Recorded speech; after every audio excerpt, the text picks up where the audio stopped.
Hey everybody, this is Mike with On Point Preparedness. I want you to take a long, deep look at this picture and recognize that the moment it is capturing is fulfillment of end times prophecy, a moment in time in which you're living. Specifically, it is the fulfillment of an aspect of Revelation chapter 18. You're looking at Pope Francis sitting front and center amongst a wave of suit and ties that have submitted themselves to Pope Francis in a very unique way in which the Bible said would happen. The event that you're looking at is called the Vatican Global Forum, and it's hosted by Fortune and Time magazine. And it was attended by some of the most prestigious businessmen across the world. This includes Fortune 500 CEOs, scholars, labor and church leaders, and philanthropists. And they had all attended in order to forge a new social compact for the 21st century with Pope Francis. That is, entering into a contract with Pope Francis and submitting themselves and their resources to his agenda.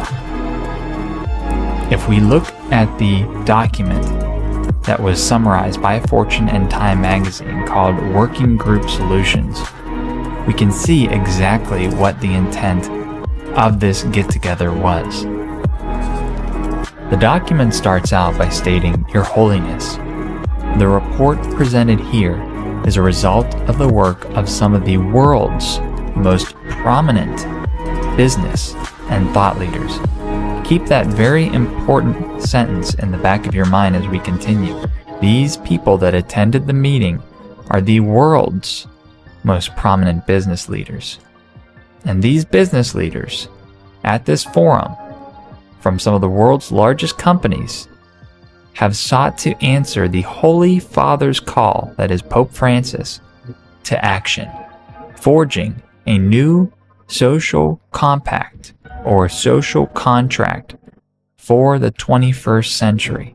If we look at Revelation chapter 18 verse 3, it talks about Mystery Babylon, or this whore that rides the beast in the end times, the church that is control of the one world government.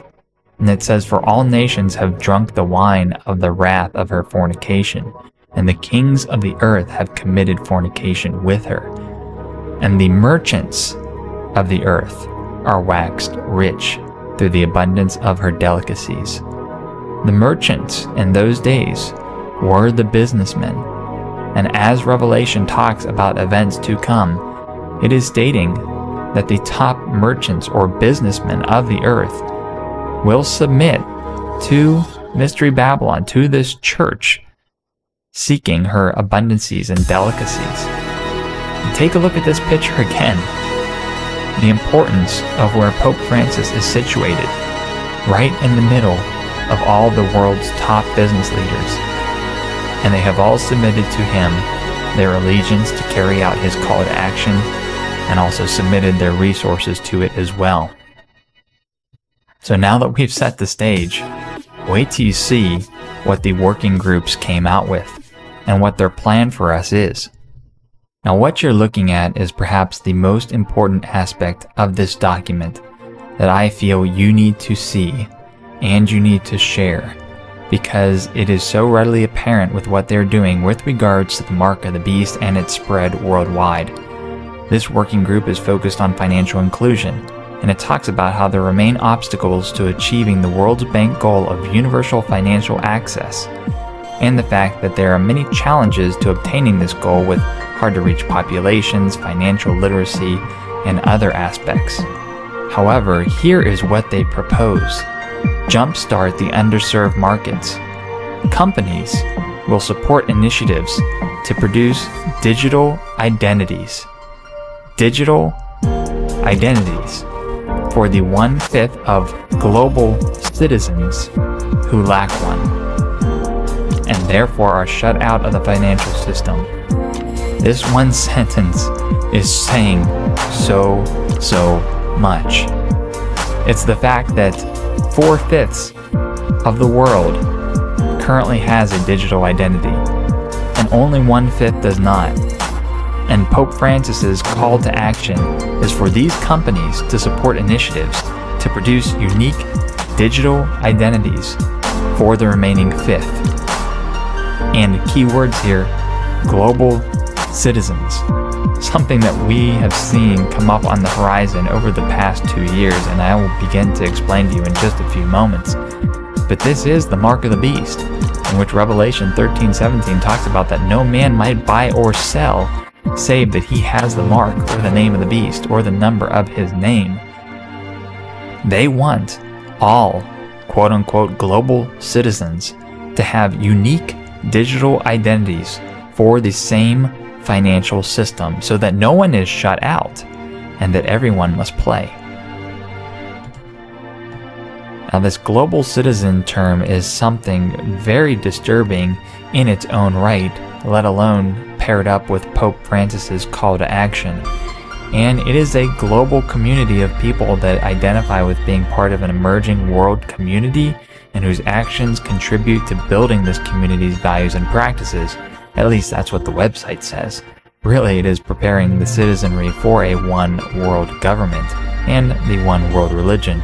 They have festivals every single year all around the world, and in this one you can see prominent musicians, actors, and politicians flashing the all-seeing eye, the pyramid structure with their eye on top, and the mind-numbing sheep all behind them, giving the same exact symbolism. You have people like Michelle Obama, Jay-Z, and many other more musicians, actors, and politicians supporting this initiative. Another big initiative that is paired up with Pope Francis' call to action is the Paris Agreement, the COP21. And this one also had its fair amount of occult symbolism, with this globe structure that was hung from the Eiffel Tower, which had the all-seeing eye of Osiris as part of the artwork, along with the blinded woman, in which I've done symbolism on that in prior videos. It's all linked, folks. It is all absolutely linked.